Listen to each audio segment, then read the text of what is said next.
What is shaking? You know how we like to do it on Mondays, unless I'm coming back from New Orleans. Then we like to do it on Tuesdays.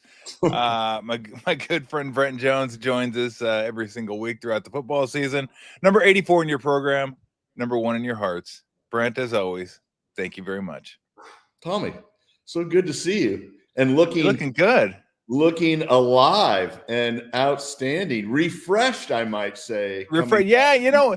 Well, you know what? You're a little older than me, I think. I'm 59, gonna be 60 in a few weeks. I'm a little older. Yeah, it's like I don't go out till 2 or 3 in the morning anymore. It's like now I'm not gonna say I wasn't up till 2, but we're up till 2 in the VRBO, like drinking beer, watching football games. that was the extent of it. I think we were at Bourbon Street till we ate on Bourbon Street. They got one hurricane, and then called it a night at like 7:30. Like that's kind of where I'm at now. What would old Tom Tolbert say about that? Oh, old Tom Tolbert would have just pummeled old Tom Tolbert. New Tom. The new Tom would have gotten pummeled by old Tom Tolbert, because old Tom Tolbert was there for the Super Bowl when the Packers played the Patriots, and I was there for a week, and I literally shut Bourbon down 4 a.m. 5 nights in a row. I mean, it was unbelievable. Now, not a chance. Like, I could stay up till 4. That's not the problem. I'm just not going out and drinking and doing that kind of stuff, because I just give me my one hurricane. Say I had my hurricane. Let me get back to beer, and I'm good. Look at you. Yeah. I'm responsible, Brent. I'd like to think I'm getting more responsible. Man, who knew before 60? Yeah, who knew? Well, I'm not going to go too far. I'm not going to go too far. But a great weekend. LSU, Florida on Saturday, and then the Niners Saints on Sunday. And I tell you what, my main thought is it hasn't been pretty, but 2-0 on the road is 2-0 on the road. Now, out of what? I think they have 9 home games this year, too, if I'm not mistaken. Could be wrong on that, but if they do, then they're already down to like 9-6. Could be 9 at home, 6 on the road. Like, I don't care what the Saints are. I think the Seahawks could end up being pretty good, but hey, they're injured, they're battered, they're 2-0. It's a great start as far as I'm concerned.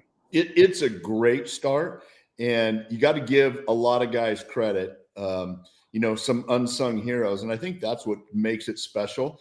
And I know we talked about this last week, but for sure, last year this team's 0-2. Those are the games that we lost, right? We couldn't figure out a way to gut it out and find a way to win, make big plays when we needed it. Yep.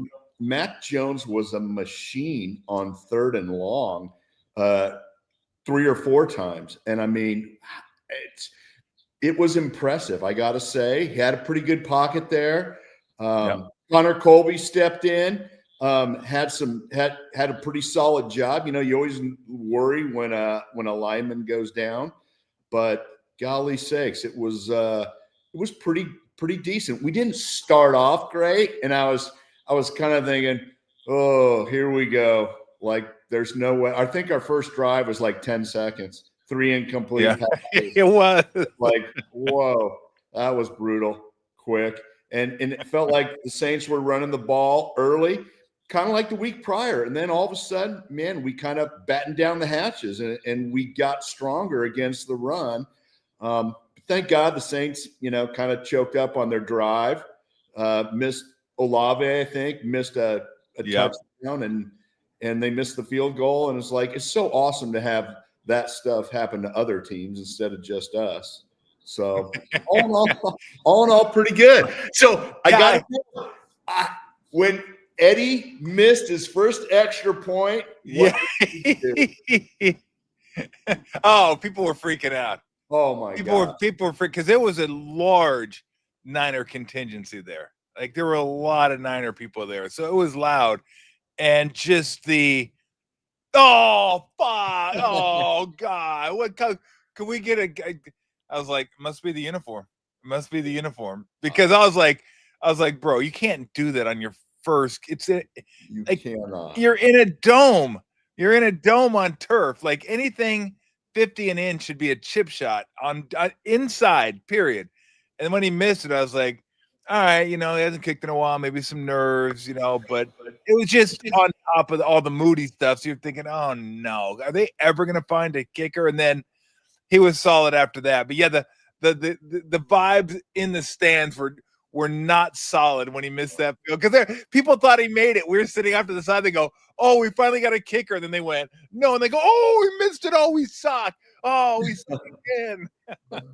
It wasn't just a little miss, like right off his foot. I was like, "That's no good." I was Clank. Like, you gotta be kidding. The funny thing is, though, I regained my composure and realized, you know what? This is one of the most accurate kickers in NFL history. He's not going to be Jake Moody. He's just not. His history tells us that he's not. He might not make every field goal. He's not going to kick 65-yarders. But, man, I just feel like it's a different day and age. And I'm really shocked that you got Moody fired. But outside of that, what? What did I do? I just decided to throw it on you. Oh, okay, yeah, because I'm pretty sure it was you last week that said it's time. Although he's okay. He signed on someone's practice. He's not. Yeah, I think Homeless. Chicago got him. Look, I said the same thing. I said, look, because I stuck with him for as long as I could. I'm like, look, let him work this out. And then after last week, I'm like, okay, you can't go through another season of this. It's probably time. Yeah. And I think that's probably the way, Kyle and John felt about it. Like they wanted to give him every opportunity. And that's the problem with drafting kickers and drafting them high. They can be talented, but it's such a mental game, because now there's always going to be expectations on a kicker. Now you've just ramped those up, and everybody is in tune with the kicker now. Before the season ever starts, before he ever gets on the field for the first time, everybody's thinking about the kicker, because they're like, what the fuck? Why would we draft a kicker in the third round? Why would we draft a kicker? I remember Arguello got drafted in the second round by the Bucs. He was out of the league in a year. It's just it's already enough pressure, Brent. You put more pressure on him by drafting him high. It just doesn't end well. Yeah, it's really true, because the level of expectations with the draft pick for a kicker or a punter is like, the guy better be amazing. And it might be the biggest transition, the position of kicker, going from the pressure in college to the pressure in the NFL. Although I guess you're playing at a big school, there's an awful lot of pressure. You got to hate being the kid on campus that lost the big game for everybody. So that probably sucks. Exactly. Now to come to think of it, that does. Although I gotta say, the Raiders drafting Janikowski in the first round, wow, at the time seemed like brutal, but that turned out okay, actually. Guy won a lot of games. He was a lot of games. Kicker. And look at some of the first round. If he would have been there in the second. It may have been. But look at some of their first round draft picks. I guarantee you he was better than a lot of their first round draft picks with the Raiders. Probably a majority of them. Probably. So let's talk about Mac Jones, because I think I shorted him a little bit. I did like a little video walking out of the Superdome, put it on social media and stuff. And I said Mac Jones did what you'd hope a backup quarterback would do. Come in, run the offense, get the job done. And I think I shorted him. I think he was better than that. Like, he was more than that. That drive at the end of the first half was as good as you can do. Like, that was a really, really nice drive. So, that investment already paying dividends. And there's not a lot of teams that have a backup. Like, I think when I think backup, I think that's what you want a backup to do. Just hold things together and not be a complete spaz out there. But I think Mac Jones can be more than that. Yeah, I agree with you. And let's face it, he's auditioning for his next stint. Yep. And he looked better than replacement level, right? Like you expect kind of a backup quarterback. Hey, just don't screw it up. But he went on the attack. Made some great throws, especially on third down. The Juwan Jennings touchdown throw was spectacular. The McCaffrey one in the corner of the end zone. Absolutely. Like, that was sweet. I was impressed. He hit Ricky Pearsall a couple times on some big plays, and I thought, you know what? That's the Mac Jones that the Patriots were hoping to see. He kind of, I don't know if he ever really materialized like they had hoped.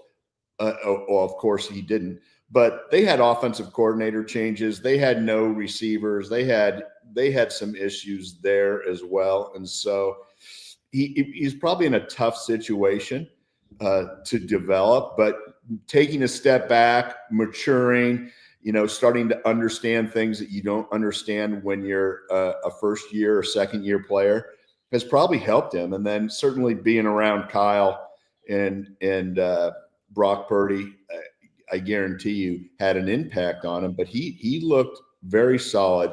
You'd certainly say, yeah, he's in the top half of the NFL. Looking at some of the quarterback play I saw around the league this week. Ooh, that was rough. Well, you know what? It's funny because you go back to that draft in the Niners. That's when they traded the 3 picks or the 2 picks, however you want to slice it. They traded up all those picks to get Trey Lance. And I get the reasoning. They wanted to have a quarterback on a rookie contract, and then they could load up on everybody else, which is what they did. The problem is there wasn't anybody in that draft worth trading up for, and I'll even include Lawrence in that. Lawrence isn't worth all the draft capital they gave up. And then obviously Zach Wilson, Trey Lance, Justin Fields, Mac Jones. I mean, it was a bad draft to trade up because in retrospect, there's nobody worth trading up for in that draft. So look, sometimes you take a shot. They swung and they missed. I get why they did it. I like the reasoning. I like the logic of it. Just didn't work out. I mean, what are you going to do? You know what? The best thing the 49ers did, and this is hard to do, is cut bait and move on. And they were unbelievably fortunate with the Brock Purdy selection and his rise to, a premier quarterback. But, a lot of teams hang on to their quarterbacks, especially a first rounder, always a year or two too long if they're not playing well. And just to kind of move on, the toughest thing is the human element. You feel sorry for the kid. I was glad he had a real good preseason. You root for him still, unless a guy is a real big, arrogant clown. You want to root for guys. And there's very few people that you can point to that are, over the top, arrogant and cocky and think that they're all that when they're none of that. So the human element comes in. And so I still follow, all those guys, hope they do well. Justin Fields actually has looked better at times this year. And so, but Mac has probably got himself back on track, for lack of better terms. And so, he looked like he could be a starting quarterback in the NFL, which I don't know if that was my expectation coming into the game. Yeah. You can't tell anything by preseason, right? Yeah. Really all right, I'm gonna digress here just for a second because you brought up arrogant a-holes, and I don't know if this guy's an arrogant a-hole. I don't think from the stories I've heard he was, but maybe a little unhinged. I don't know if you saw the Cowboys Netflix special. Pretty damn good. Yes. Although I have no idea why Jerry and Steve are on there. It's a show about the Cowboys. What are you doing helping the Cowboys? It's a show about the owners. I think he had final editing there. We were watching episode 5. I've been so psyched. I've been fired up. The playoff games. I was yelling at the TV. I was back engaged, and it kept being about Jerry and Steven and then Jimmy and I turned it off, and Dan was like, "What? We're not going to watch the next episode?" I go, "No, I've had enough of Jerry." For now, I eventually will go back and watch the end of it, but it was I want to watch the players. I want to watch the owner. I get it. He's made a great investment. He had the right gut instinct to hire Jimmy Johnson early on. They had the Herschel Walker trade that parlayed into a lot of successful team. But the thing that drove me the most crazy is you have maybe one of the generational talented offensive lines in history. And they're not even mentioned. I'm in episode. Not even mentioned. They're not even acknowledged. So I don't know. But go ahead. I digress. No, I was going to ask you. Charles Haley, was he unhinged? Charles was unhinged. Yes, but and I mean, at the he was really good. He was really good. He was really good at the time. You think, you know what? Addition by subtraction, but then you come to realize there ain't a whole lot of Charles Haleys out there in the world. Yeah, and no matter what you think, nobody was going to create the havoc for offenses like Charles. And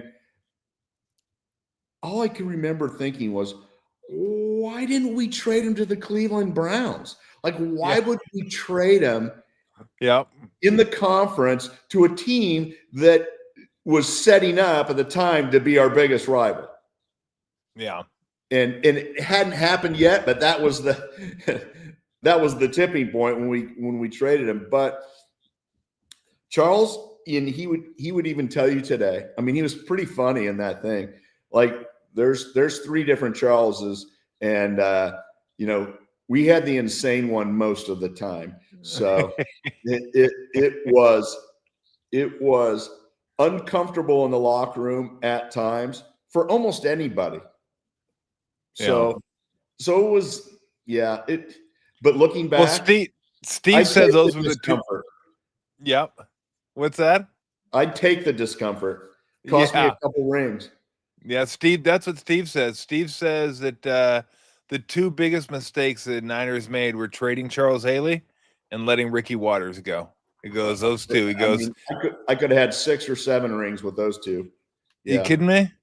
Man. I mean, Ricky Waters was like ahead of his time the way he played back then, and he fit your offense. He fit your offense the way Christian McCaffrey fits this offense. I agree with you 1,000%. You know, the only thing about Ricky is Ricky came in like into the huddle and like there's Jerry and there's JT and I'm sitting there and he's like, we got to get Ricky Waters the ball. We got to turn the water on. And I was like, Ricky, you're a young guy. You played 1 or 2 years. Like, get in line. But he competed his butt off, and that sucker worked so hard in practice. I love watching him run. He's a slasher, and I never thought we'd let him go. It was just getting used to his personality the first year, and of course Ricky dialed it back a little bit and understood. Yeah. Ricky is wicked smart. He knew the plays. He knew how everything fit into everything, and just such a great back. And then all of a sudden, we don't have him, and people are playing us nickel and dime on first down. I'm like, holy crap! Like, what the hell? And we still couldn't run the ball. And I was like, this is not going well. Did he actually come into the huddle and say, "You got to turn the water on"? Oh, absolutely. It's funny now, but then I wasn't. You weren't laughing back then.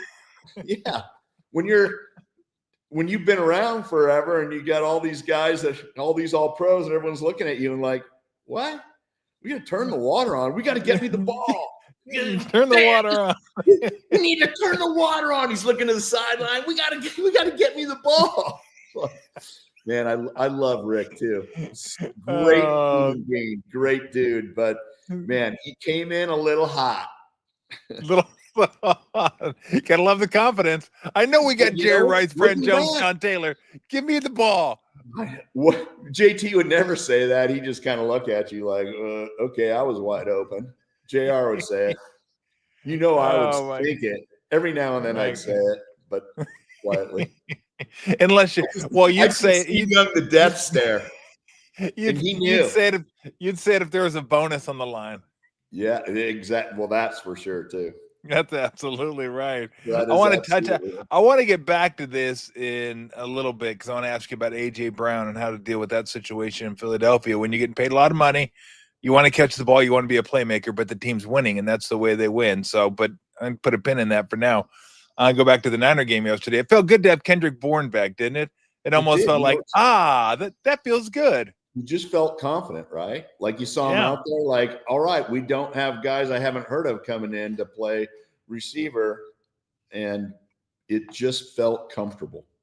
So to just think, we brought in Kendrick and we got rid of our kicker, and those two little things kind of meshed and kind of made it a more comfortable game down the line. Once we got our feet under us, the start wasn't fantastic, but it was flowing well. And I was like, all right, we're playing all right. And, defense was flying around. And when you fly around on defense, things happen. And it just feels like we're much more aggressive than we've been the last couple of years. And maybe I'm just thinking Robert Saleh is in my head, and man, this is going to be the answer. We're going to attack instead of react.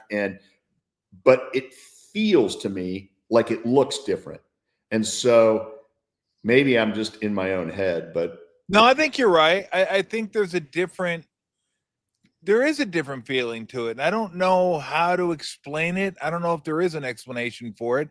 You just kind of feel it like you're going to find a way to win, whereas you're going to find a way to lose. And I think teams feel it, and the fans feel it too when they're watching the game. Because I think it makes so much sense to me, Brent, when you say they'd be 0-2 last year. They would have been 0-2 last year. They don't win these games last year. We couldn't have won any of those games last year for whatever reason. Injuries, banged up guys, just out of sync, lethargic, couldn't stop the run. Fred Warner was running around. It felt like Fred versus whoever's offense we were playing. I got to say, speaking of which, it's funny for us to kind of start and focus on the defensive side, but Michael Williams was making some plays, and he really was solid and getting some penetration as well. And I'm thinking, and a guy that we don't talk about is Gross Matos. Is it Yetur? Is it Yetur? How do you say his first name? I think it's Yetur. Oh, Yetur. Get out of here. I think it's Yetur Gross Matos. But I could be wrong on that. I could be dead wrong. So I'm only just feeling like I 50. said, we don't talk about him.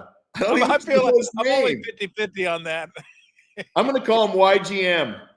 YGM, he makes plays way more than we talk about, and has. And you're like, okay, that could just be fluky, or he just got in. But that sucker can play. Remember, he was a stud at Penn State. Penetration, he was big time. No, I agree with you. Michael Williams made plays. I mean, look, we could, if we wanted to, we could come on here every week and talk about the greatness of Fred Warner. That goes without saying. But to have a partner in crime, D. Winters changes our defense. He's balling. Man, that's absolutely balling. And he even got a 15-yard penalty just to make us feel like Greenlaw's still around. So cool. I almost celebrated it, but I was like, oh, man, can't we just get right? But, if we had been up 2 touchdowns, I would have taken that one all day long and been like, yeah, baby, that's what we're talking about. And so, but yes, it did feel very, very similar. It almost felt like Groundhog Day. No, it felt good. And McCaffrey, I think only had, 19 touches, 13 carries, 6 catches. So I think 32 was the number last week. So a lot, 13 less than last week. So that was good. And again, I think they're going to go at some point this season. Well, I shouldn't say that because you never know everyone's going to stay healthy, but it's possible they could go from a paucity of receivers to a plethora of receivers, because when Ayuk when Ayuk comes back, you could have Ayuk, Pearsall, Juwan, Bourne, Cowings. I mean, you could have a whole bunch of dudes that are out there. Yeah, you could have a whole bunch of dudes that are out there. Yeah, exactly. He'll be back in week 4 last year for the Rams. He did. No, he's like a reliable, kind of like a 3. So no. That'd be a good problem to have a whole bunch of receivers, wouldn't it? It would be a great problem to have. We need healthy bodies. And the game started off like, here we go again. We got our guard hurt. We got somebody else. I remember ready. I was like, I got to talk about Kyle Juszczyk on the podcast, because he's he's unsung. He does some great things, and we've talked about it before. And then all of a sudden he's out of the game, and I'm like, what? Yeah. I'm like, yeah. I have to say, I've heard very positive reports about Brock today.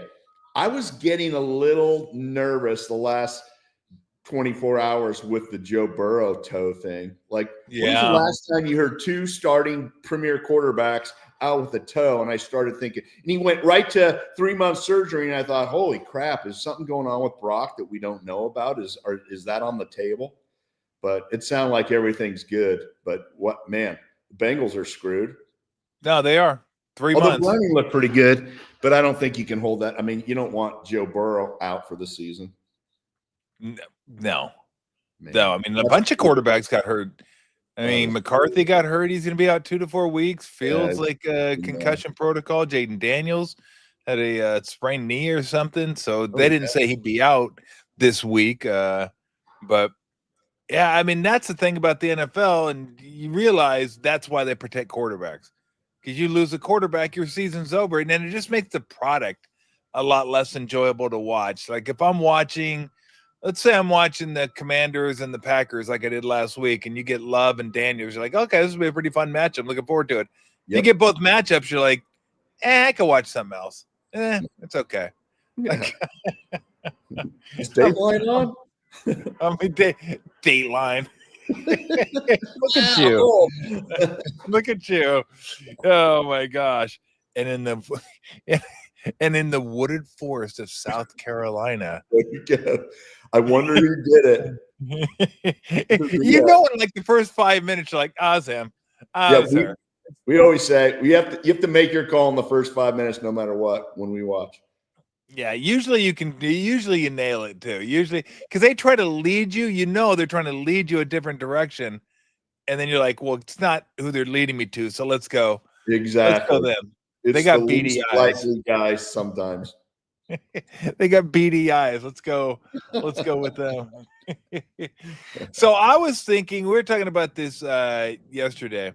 If they can just split the next two, like go 2-0 would be incredible. But if you could just split and be 3-1 heading into October with all the injuries that you've had to deal with, man, I think you take that right now and just move on into October. I mean, they seem to always have trouble with Arizona, and they have trouble with Kyler Murray for whatever reason. Yeah. But if they can get one of the next two, 3-1 sounds good to me. I mean, 2-0 would be great, but don't get me wrong, but I'll take a split right now and move on. You're going to take your split. I'll take my split. I'm a little more greedy than you. I want to win them all right now. But okay. But I want to. I know what you're saying. Of course I want to. With all the injuries, with the way that, Kittle on the sidelines, Ayuk hasn't officially come back. Now Brock Purdy's hurt. Yes, I absolutely hear you. I would take it. For sure, I would have taken it the minute I heard Kittle was hurt and all of our receivers are banged up. Yeah. But the fact that we're 2-0 now makes you greedy for 3-0. Yeah. 4-0. But what's the biggest confidence? We're gaining? We're gaining reps for those young defensive guys. Yeah. Yep. It's starting to show up. Now, first drive or two in both games, they weren't, but it's like they made adjustments. They did, and all of a sudden, bang, they're back. Playing solid, getting penetration in the line. They weren't getting the push that they were in the first couple drives, and all of a sudden, the rest of the game, everything kind of solidified. Although the Saints are better. I thought Spencer Rattler was better than I have given him credit for. He made some pretty good throws. He made some pretty good throws. He didn't look like that was the best Spencer I've seen Rattler him of years past. Yeah, we need to get. Here's one trait I think you need in a DB, and this is one where Upton Stout got called for the PI in the end zone. I'm like, bro, you can't grab somebody's arm and then look at the official and go, you grabbed his arm. You grabbed his arm. Oh, let me digress before I get to that. But when you're a player, if you knew you held or you knew you committed the infraction, you got caught, they called you. Did you do this just to make it seem like I don't know what they're talking about. So your coaches didn't like look at you and go, what are you doing? Like, I don't know what they're talking about. Like, they're eventually going to find out when they look on film, but you'll deal with that on Monday. I just don't want to deal with it right now. So did you do this knowing absolutely I'm guilty, but I'm just going to play it off like I'm not? I don't think I ever did that. If I got called, I'd be bummed. Like, damn, I got caught. But I wasn't a big like. Are you kidding me? NBA does it all the time now. NBA's like, then they show and they rake them across. I'm like, what? What are you there to give you a technical for that? Like, don't complain on that, or don't ask for a replay when you clearly butchered the man. What are you doing? Drives me nuts. It does drive me nuts, but DBs drive me the most nuts when they're grabbing and holding 20 yards downfield, and then here comes the ball, and they rake the guy's arm, and there's a flag. There could have been 4 flags, and they throw a flag, and the guy's like, "What? Like, are you kidding me?" Like, I was all over him. I was the blanket. Like, I was the blanket. It's so bad. It really it's bad. No DB has ever thought they've pass interfered, held, grabbed, or done anything. No, they never do. They never do. No, I mean everything's stacked against them, but still, at least own up to your felonious activities on the field. I almost don't know how to call it now because it's supposed to be 5 yards, and then 15 yards down the field, the guy's grabbing his jerseys and arm fighting, and they let it go. A lot of times, and they can call it almost every. It's like holding on alignment. You can almost call it every play if you want to look for it. I feel the same way. DBs have gotten super aggressive about holding because my guess is they're only caught 1 out of 8 times. Yeah. I was going to say with Upton Stout, that's the only thing I've seen from him that he gets a little nervous when the ball's in the air sometimes. Like that to me, I was going to say that to me is the best trait a DB can have. And you saw right there. He played a good game. Had 5 tackles and a sack. But he just had a couple times he just has gotten a little like handsy and a little like I won't say panicky, but again, you see DBs that are calm with the balls in the air, and some are just like, I just start spazzing out and grabbing guys and hit them too early and grab them because like, oh God, the ball's in the air. But I'm guessing that he's a rookie, so that's to be expected a little bit. But I love a rookie that flies around and is aggressive versus a passive head down rookie. I think Upton Stout will be one of these guys that we talk about week in and week out. That is gradually going to get better, like Williams, and we've got some guys that we hadn't even mentioned yet. While we're on the subject, we've got to teach our DBs, like when a guy's hands go up, when it's that last second the ball's come down, you got to get your head around. Like Renardo Green had one, and I was like, man, just turn your head around, and we're going to break it up or intercept it, but I guess it's harder to do because otherwise everybody would do it. But I think it happens so often that maybe they think that the minute they turn their head around, the ball's going to go whizzing by their ear. Well, yeah. I think to me, because I got extensive experience playing DB at all levels. I think if you turn your head, you probably lose a half a stride. And they feel like that's enough. And I think you're right. I think they feel like I'm going to turn. I'm not going to be able to track the ball. So they're just content with keeping my head on the receiver and putting my hand between his hands and just trying to jar that thing loose somehow. Sometimes it works. Sometimes it doesn't work, which is why, and you would know this, you don't really realize this is a something you need to acquire as a receiver. You can't let your eyes betray you too soon, and you can't lift up your hands too soon. Like late eyes and late hands, you see receivers that have those. DBs are at their mercy because they're just like the ball's almost there, and it's like they don't look, they don't catch. You don't have enough time. But if I'm looking at it for 3 seconds before it comes in, then the DB can line you up, and you're toast. It's very true. Was that hard to learn? Hard trait to learn? I'd love to to think back and think, how did I learn that? But you kind of learn it as you progress. And, I was a wide receiver before I was a tight end. So I kind of feel like you start to get more adept at some of the little tricks of the trade. Or even throwing your hands up on a move or turning your head. Just a little head turn can get a guy to move a yard or two. And so, head turn and then go the other way. Yeah, you learn it, and it's good. And some guys react different than others. Some guys react to it. Some guys, but yeah, the more that you can look like a decoy, the better advantage you have. Yeah. Let me ask you, okay, I'm just thinking of stuff now because I do want to get back to the A.J. Brown thing and then some other NFL stuff. Who was the best you played with at running routes full out when they were third in the progression? And who was the worst at running routes when they knew the ball wasn't coming their way? That is a brutal question. I think there were times where JR and JT were really good at making it seem like they were going to get the ball. The thing is, sometimes in our offense, you're going to get the ball even though you're the third progression because of certain coverage or a guy or Jerry ran by a guy or JT. I don't know that we ever had any really bad slackers on routes. Yeah. Well, I mean, you played for championship to be honest, teams. Roger Craig ran full tilt all the time. Rathman is such an underrated receiver, and that's why I was going to talk about Kyle Juszczyk. Yeah.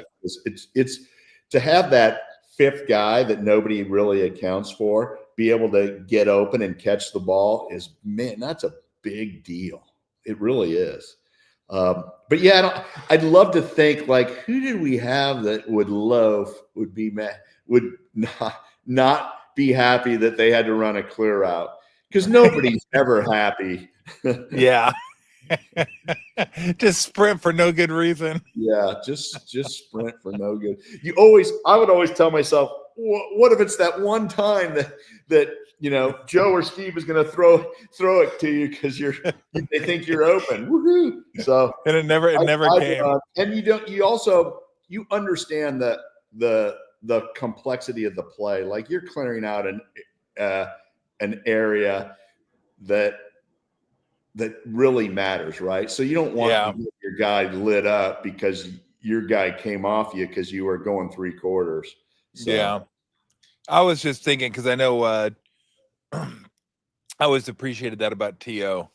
T.O., like, he ran hard all the time. T.O. worked his butt off. Like, worked his butt off, locked his ass off.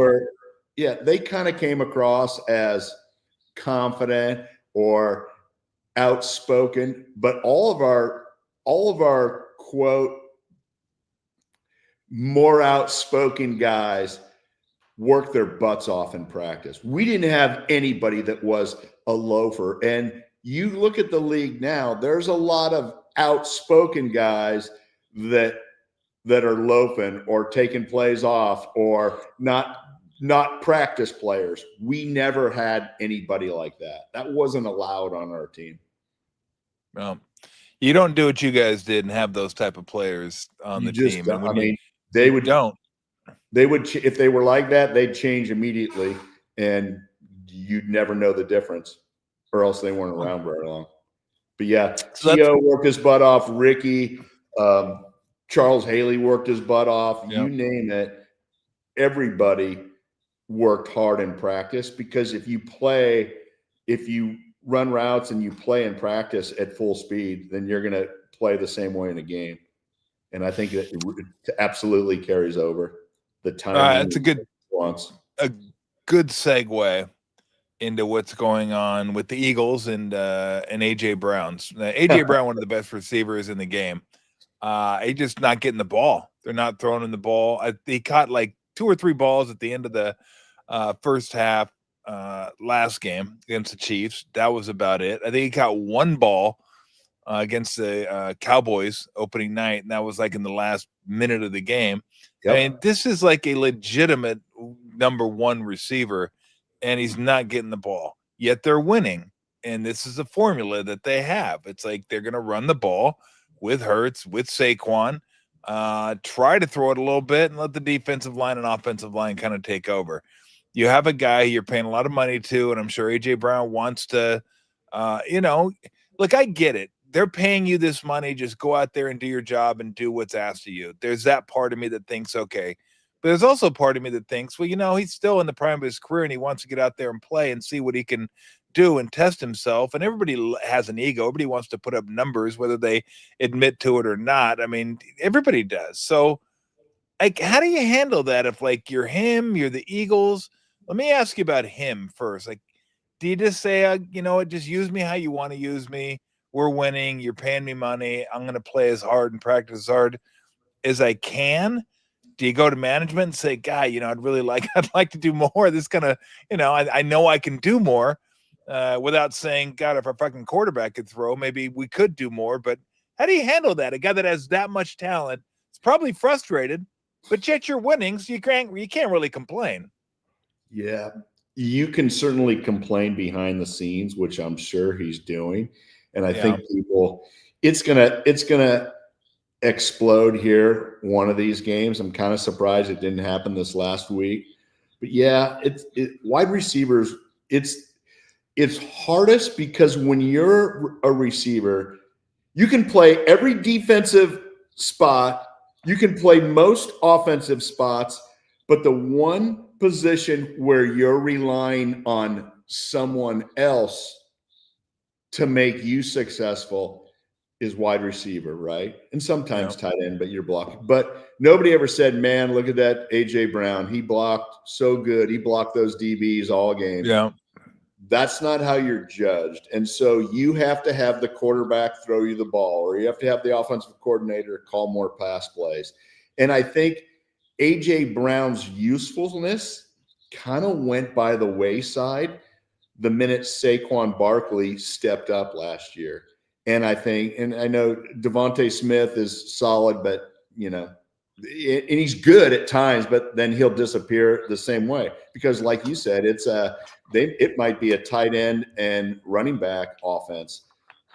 So I think that A.J. Brown, I think that the Eagles could win just as many games with an A.J. Brown replacement. And that sounds crazy because I do believe he's kind of a 7 or 8, 9 balls a game guy. And it rarely happens for him. My guess is he has won a Super Bowl. So he cares about winning, but maybe not as much as having great stats and being all pro and being the man. And it's really hard to separate those sometimes because of your personal experience versus the team. And in the old days, it always felt like it was team first. And if you were frustrated, you would keep it in-house. Nowadays, that's not the case. And so my guess is something's going to happen there before the end of the season because I think there's always been some type of friction between him and his quarterback. And I don't know what it is, but maybe it should be the offensive coordinator, maybe it should be whatever. But you feel, and I know he feels like he is underutilized and a waste of talent. He's got his money, but he wants to prove he wants to be on the highlight films every week. He wants to be scoring touchdowns. And the guy is one hell of a receiver. I believe that. But I believe that the frustration will boil over at some point this season. I mean, that catch he made at the end of the first half, that one-handed stab where he was falling forward, that catch was insane. I mean, it was only for 7 yards, but it's still an insane catch. The problem is they're winning doing it this way. Here's what I think. I think it'll blow up when they lose a game. When they lose a game and throw for 110 yards, then it's going to be like, well, If you'd throw it to me a little bit more, maybe we wouldn't have lost that game. That's because, I mean, nothing looks worse than somebody that complains when you're winning. Yeah. It just, I you look like agree. an ass. But do you think today's wide receiver, today's high profile wide receiver is worried about that? I think after 2 or 3 games, he has 6 catches on 9 targets for 35 yards this season. So he's only 6 catches more than me and you. If this happens another game or two, I'm predicting fireworks, even if they win. It's just going to happen. You know it. And so I don't know if today's wide receivers, I promise you, Justin Jefferson is unhappy. Yes, no doubt. He's unhappy. And I know, and we talked about this, they anointed J.J. McCarthy like the next coming, and he played in 2 preseason games. He had one good half of football so far this year. I don't know that it's where it even needs to be on a serviceable quarterback. Like, he looks like a rookie in my mind. And so there could be trouble brewing there as well. It's going to happen. Although I was pretty pumped because I was scuffling in my fantasy league, and I was going up against a guy that had Jefferson. I was like, "Oh, I'm actually going to have a chance to win this." And he wasn't very good. And then Geno Smith was my quarterback. You scuffled all right. 7 points. How do you get 7 points in fantasy from your quarterback? Like, it's literally impossible. It's almost to get impossible. 7 points. That's unbelievable. Too bad. Remember, didn't you ask me what was my last week? You said, what was your obvious don't draft? And you could not believe I said Justin Jefferson. Yeah. Yeah. Well, that's a good call because of JJ McCarthy. I wholeheartedly did not believe. God, my team is brutal. My team sucks. I need to get that. I don't know. Although I did. I hate it. It sounds weird to say I lucked out that someone got hurt, but I did luck out that that someone got hurt when Austin Eckler went out for the year. I was like, oh yeah, let's go. It's a JCM era. Let's go, Bill. Did you celebrate that injury? I might have taken a swig of beer. Yeah, I might have been like, okay, here we go. I'm back in this thing. The irony is I have both of those guys on one of my teams too. Do you really? Yeah. And so I didn't celebrate. All I thought was, okay, well, at least now we get one guy gets all the carries, and that'll be better than the split decision thing. But, yeah, so you had both of them. I have one, so I was. Wow. I mean, like, it wasn't a full celebration, but it was like, I took a long pull of the beer and I went. You didn't go. Take that. No, I didn't do that. That is so hard. That's so brutal. But I promise you, anybody that plays fantasy, they are not feeling bad very long. No, not at all. Not at all. All right, where do you make of where the before we go, I don't want to go too much longer, but I want to get back to what you think about the Cardinal game this week. But what about the Chiefs right now?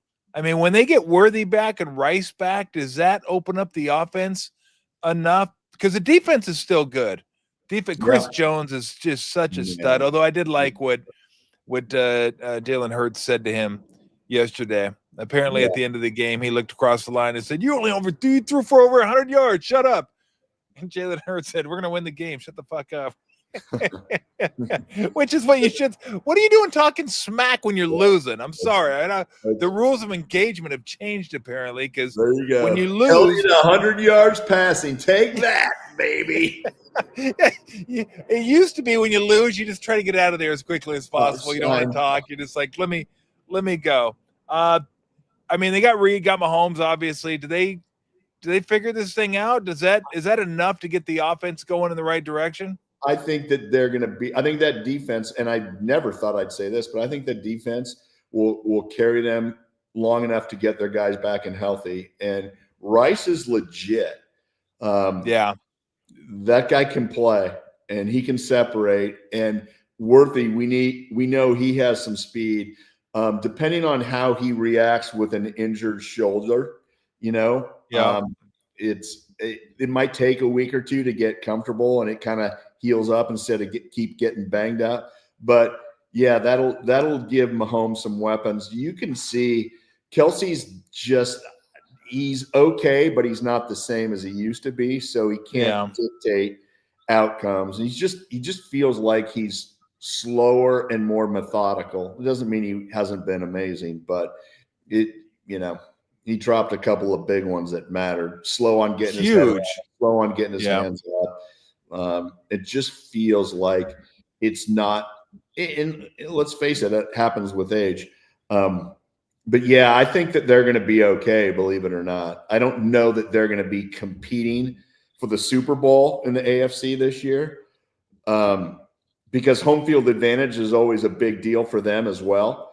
But I think that they're going to be okay, and it's early in the season. I think they're struggling at their running game is not much right now. I know. Has never, for whatever reason, just seemed like the end of last year and the beginning of this year. And Kareem Hunt is a beast still, but I don't think he consistently can be a beast. So yeah, I think the Chargers might be pretty good. I think the Chargers might be pretty good. How about our man who's got it better than us, Jimmy? Because he is the guy's a beauty. I mean, he is in real life, and I know him, and I enjoy him for who he is. He can be awkward, but that sucker has to go down as one of the best football coaches of our generation, because no matter where he's been, he's taken crap and turned it into diamonds. And it's remarkable what he does. He comes in, he makes teams tougher. He makes them believe. He has structure. Yep. And they're all on the same page. And guys that aren't on the same page aren't around. And it's his formula has worked every single place he's been. I don't know if you can point to one specific coach, excuse me, that has done that in their career at so many places. Obviously, there's great coaches and they've done well, but his formula is take a big pile of dog do team and turn them around. And he does it methodically, does it rather quickly, and all of a sudden they're disciplined. They're not out of control on the field. Everybody knows their assignments. There's a togetherness in the locker room. There's the who's got it better than us. Nobody, not your last 5 teams that you coach. Yeah. Nobody. And they're physical. Yeah.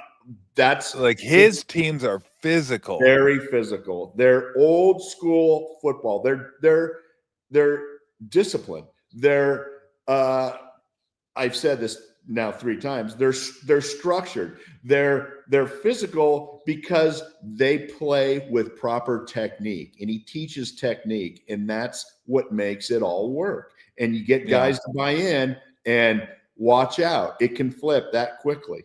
And so, great hire by the Chargers. That's exactly what they needed, because they're the Chargers wandering around in the woods for years and years. Well, he reminds me a lot, because I remember he reminds me a lot of Bill Walsh, because I remember, God, this must have been in the late 80s, watching Walsh before the games on the sidelines put on gloves and throw the ball with the quarter with Joe Montana. He had gloves on and throwing the ball. Can you imagine Walsh having gloves on the sideline and throw like Harbaugh? Let's say that Harbaugh literally has 2 gloves on and he's out there throwing the ball. And I'm he's serious he's too. A beauty. He knows people are grading his technique. he can still wing it. Bro, he was at the A's game. I saw him at an A's game. It's 10 years ago or something. Probably when he was still here. And he's out there. He's got his glove on at the ballpark, sitting in the stands like a little kid. He's a beauty. He is a beauty. And you know who should have hired him? And to this day, I can't believe it, but he would have been, and he's a great fit for any team, but he's what the Bears needed. That was his team. Yes. They just choked the lights out. That was their chance to actually matter, but they won't. Because they're the Bears. Yeah. I mean, just the Bears. I mean, at least they're not the Browns. You know, I got to bring up a Brown thing every single week. You got to bring up Cleveland. Myles Garrett's the man, though. He is definitely the man. What is it about Cleveland that like they're always like just because they've always been bad? Because they weren't bad when you played. No. The Browns of the '80s were actually a pretty good team. And if it wasn't for the Broncos, they might have had a Super Bowl appearance back then. They had some good players on that team. Well, if you think about it, the Browns of the '80s are the Ravens, and the Browns of the 2000 are the expansion team. And that's right. They've never. It's just been like a. Who were their running backs back then? Was it Mack? Oh yeah, Bynum. Was Bynum one of them? Yeah. Did Mack or Reggie Bynum drop that pass in the end zone against the Broncos? Oh, I think that was Mack. Yeah, I think. Yeah, that was a rough one. Yeah, that was rough. They were good. They were a good combo back then. But, and then remember Brian Sipe threw that pick against the Raiders in the playoffs. Like, bro, what are you doing? Just kick the field goal. God, freaking unbelievable. Good memories. You know, we played the Browns. Belichick was coaching. And I mean, it was a brutal game. But the night before the game, that afternoon, we had some time off, and it was going to be the last Indian game at Memorial Stadium. So I went and went to the game. Like that was a cool old stadium. Went and saw the old Cleveland Indians play. Oh, did you? Yeah. Oh wow. Did you ever collect stuff from stadiums like sod or anything? Any mementos, knickknacks, whatever that. Great question. No, but we did end up getting a couple of seats from Candlestick that I have up in one of my rooms here at the house, and it's kind of cool. A buddy of mine put together this great wooden bench, and it kind of has 84 on the wood, and then does it in there? So yeah, it's nice. You know what? I'm sad that Candlestick's not around anymore. It was brutal, but it was our brutal stadium. Yeah, but everybody's sad. Everybody that talks about Candlestick, like in theory, like, oh, I really miss it, but will you want to go back? Not really. No. No, I don't want to go back because you know what? They missed the memories. Like the tunnel coming out to the field. It was brutal. I swear there was a dead body buried somewhere back in one of those little crevices.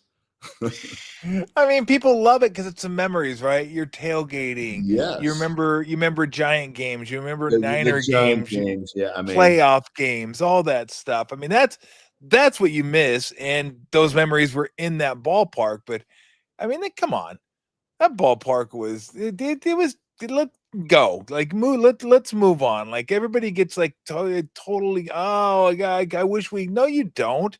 You want the new ballpark, but you don't have the memories. That's true. You missed the memories. It's nasty. I was at Levi's last week, and it was spectacular. They've got some new massive jumbotrons, 4K, just lighted up. And I think they spent $200 or $300 million redoing some of the stadium. And I'm telling you, it was spectacular. Was it? Yeah. Nice. I'll have to get down there. I'll definitely be down there when you're here, getting your number retired. Yeah, man. I can't wait for that. That's gonna be awesome. Can I wear shorts? Sure. Okay, cool. Just want to make sure. Yeah. I don't want to wear pants. I can probably dig up a pair. All my buddies are like, because they've all followed you for all these years, and they don't care if Steve Young or Jerry Rice or Joe Montana coming. Is Tolbert coming? Please don't say that, because that ain't true. That ain't true. It is true. I happened 3 times this last week. 3 different guys asked me.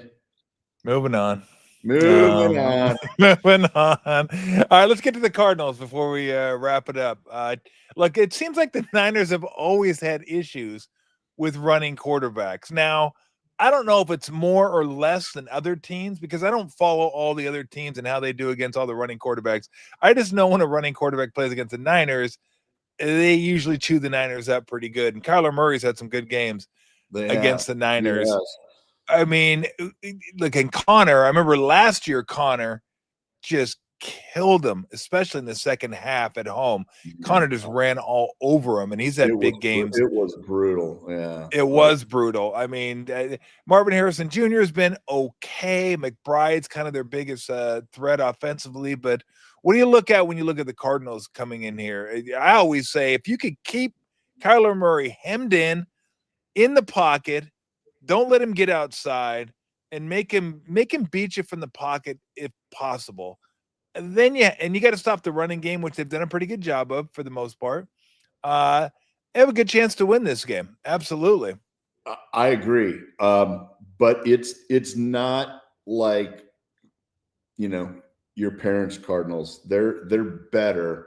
Yes. They've flown under the radar. They do have some talent. Sometimes they can't put it all together. I think they're better on defense, but not dominant. But certainly Kyler Murray scares me when you have to contain him, because our guys, you're Bosa. You want Bosa at full tilt and getting up field and using. And if you think of saying, well, Nick, you need to contain, that takes just a little of the edge off. So I get it. I don't know if we're going to spy him on some plays. I wouldn't mind having Stout maybe spy him a little bit. We had him close to the line and blitzed a few times last week. I thought it was he did a pretty good job at it. He didn't look like a fish out of water. Some of those things, but man, Marvin Harrison Jr. has been. There's always been a lot of talk, but he hasn't really turned the corner yet. So you mentioned McBride is their best weapon, the tight end. He's Kittle for them. And so that's really where you have to stop them. They can make plays downfield, but you just don't want Kyler Murray out of the pocket. He throws the ball well out of the pocket and can scramble his tail off. And he's tough to tackle. Let's face it. He's he's probably 5'7" and has super shifty, so he's a smaller target. He doesn't have really long legs, so he's not an obvious easy guy to tackle. And he has burst and he has shiftiness that scares you. So that's always the number one, is you got to contain him. You got to play discipline. Do I think about last year's style of defense and our defensive coordinators? I think, I don't want that matchup. But Robert Saleh knows what he's doing, and he's going to have those focused and structured. So I kind of feel like I can sleep at night, like, oh my gosh, I can't stop thinking about Kyler Murray running around. Or our defense certainly has improved. We're not going to have Connor running over us like we did last year. D. Winters is not going to allow that. We already know Fred's not going to allow that, but at least he has somebody alongside of him that make a tackle and not quit during the game. And our defensive line it's starting to come together. We haven't done it for a full game yet, but we have young guys. But I feel like we've got a good group. Guy we didn't even talk about. Hey, Bryce Huff had 10 sacks for Saleh a couple years ago. I know he was down last year, but man, he was shot out of a cannon that last play. So, he was. I think he had 28 snaps. We start getting him up to speed and bringing it in. We've got some weapons on the defensive side of the ball that can really create havoc. And so I'm hopeful. We can't get overconfident. It's week 3, but I feel pretty good about our chances against the Cardinals. No, I agree. Like, I think Gannon's a good coach. I wasn't. You know what? You're right. I forget what he said. He had a speech before his first game, and I was like, "Oh, this guy's a dud." this guy's not going to happen. It was almost like Campbell with the knee biting. I'm like, okay, this guy's a dud. Get him. They're not going to do anything. And then boom, obviously they're much different, but yeah, Gannon, the defense is better.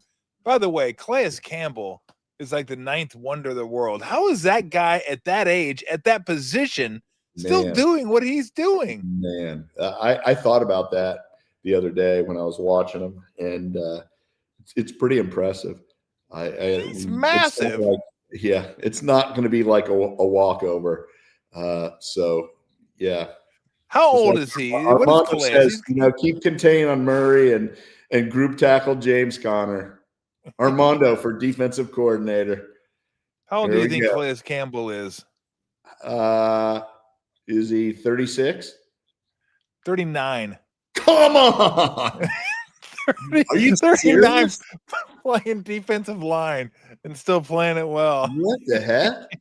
That is the ninth wonder of the world. It really is. He had 2 sacks. Old, but I mean, that's ancient. That's unheard of.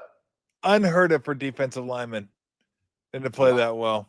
Wow. The only thing I'll say about this, about putting a spy on Kyler Murray that scares me, is when you get a quarterback that's that shifty and that fast and they beat the spy, then you're really screwed. Like if you don't have someone you think can tackle him in the open field, then it's like, well, why am I let me just put him back here and defend somebody rather than be up at the line of scrimmage and then Kyler beats him too. Then you're like, oh, now we're really screwed. Can't have your spy getting juked. if your spy is getting barbecued, you are in trouble. It's no bueno.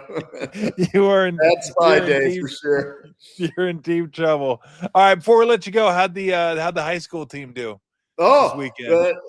The Dragons, South Lake Dragons, went into our local rival who beat them a couple years ago for their first time in their school history.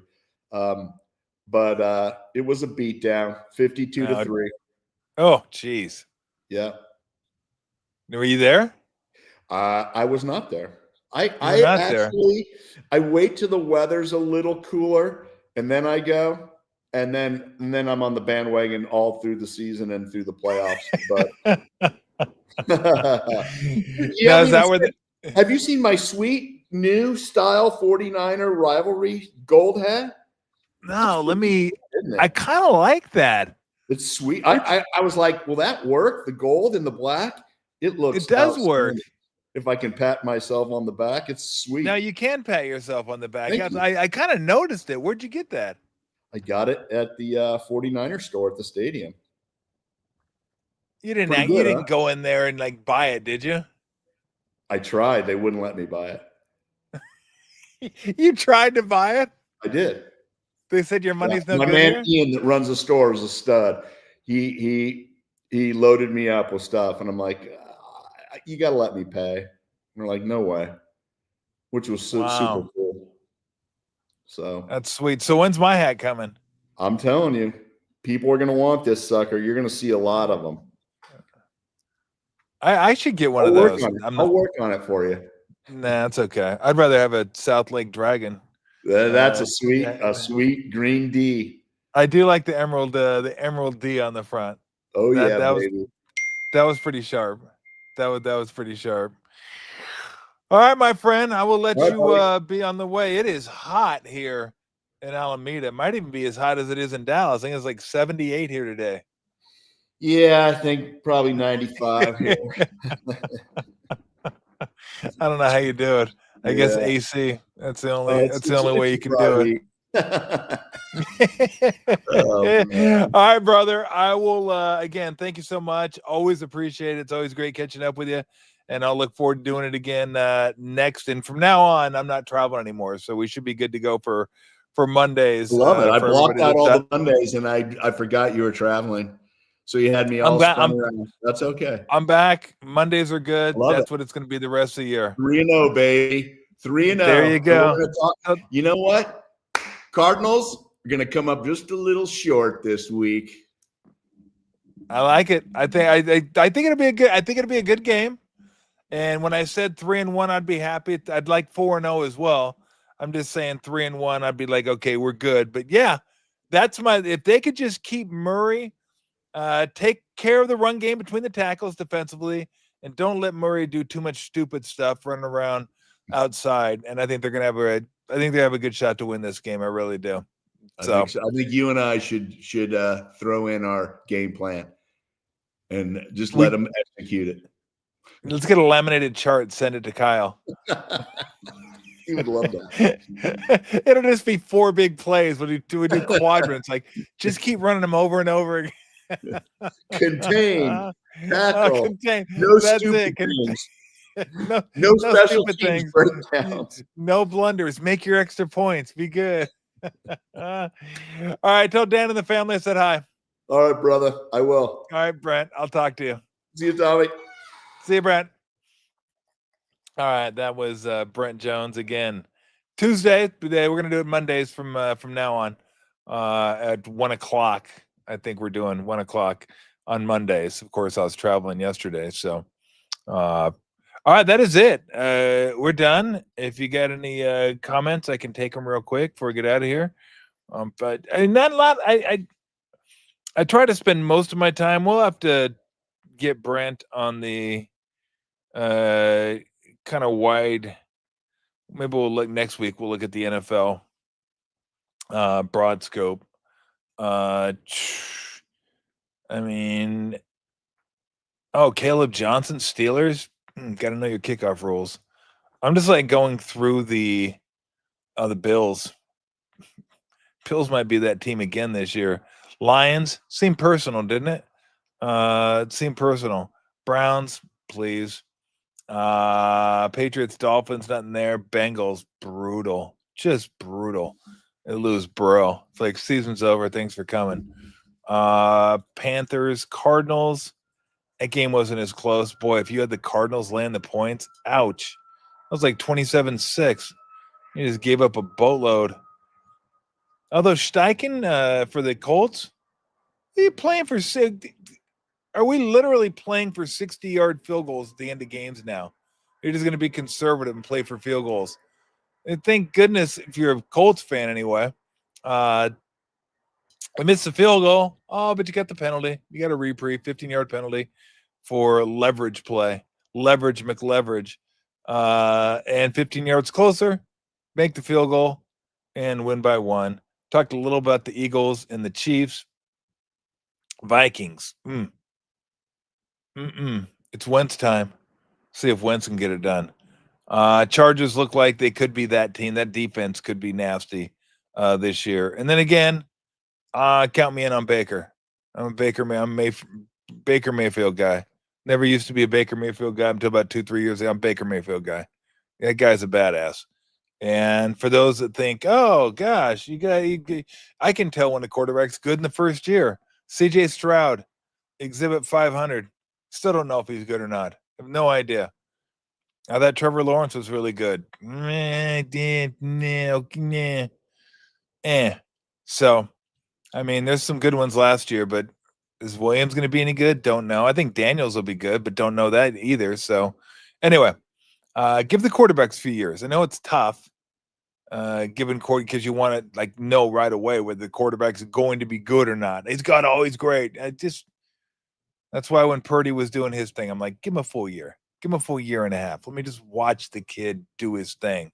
And now I'm convinced he's a guy. He's a dude, as they like to say.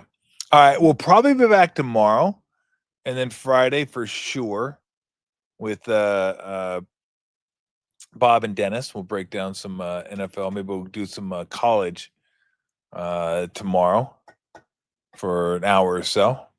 And is Kuminga signed? Maybe we can get into that. Do I have any inside information on the Warriors? I don't. I have no idea what's going on over there. I haven't talked to Steve in a few. So I don't know. I have no idea what's going on over there. And so no, I didn't get beats. Sorry. No beats for me. Too old for that. No one wants to see those Saggies. LSU game was great. And now look, I'll do that tomorrow too. You have to remind me because I do want to get into the LSU game. Fun atmosphere, 102,000. Just, I mean, the massive humanity in there is it's impressive, and it's pretty loud. Although I thought the soccer game over in Germany was louder. I thought the fans were louder, but great atmosphere. But to be honest, going to the LSU game, going to the Niner game, doing the Swamp Boat tour, got to see a whole bunch of Gators. Go Gator. Maybe the most impressive thing that I saw or went to was the World War II Museum in New Orleans. If you're ever in New Orleans, go to the World War II Museum if you're into that sort of thing. It was impressive. I mean, really was. That's right. We are Devo. Good special on, I think it's on Netflix, to the Devo special. Good stuff. But the World War II Museum, outstanding. Really was. The way they did it, the way it's laid out, it was awesome. Took us 3.5 hours to get through that thing. And I could have got another half an hour. We went till it closed. That's how cool it was. And that's how much time you can spend at the World War II Museum in New Orleans. So, all right, we'll be back tomorrow. Maybe we'll recap the New Orleans trip, go over that, go over a little college football, talk about some of the NFL that's coming up. And, yeah, look, with the Warriors, there's just not a whole lot to report. Kuminga has another couple weeks to figure out what he's going to do, accept the qualifying offer or not accept the qualifying offer. And then they'll start signing guys. Then you're going to see Horford sign, Melton sign, hopefully Gary Payton. So, but we'll see. We'll see. It's been the quietest offseason in the history of off seasons. Like just nothing. Waiting on one player. Oh boy. All right. Let's get one. Oh yeah, I heard that. I heard Pop's back on the air today. I heard he was already on. Good for him. That means he's feeling better. Greg Papa back. I don't know if he was doing a full show. I just heard he was going to be on. So I've been keeping kind of, we have a group thread. So I've been keeping up to date with him, and it sounds like he's feeling better. Still has some stuff to take care of, but good for him. And everybody misses him. I know a lot of people miss him on the air. A lot of people obviously miss him doing Niner games.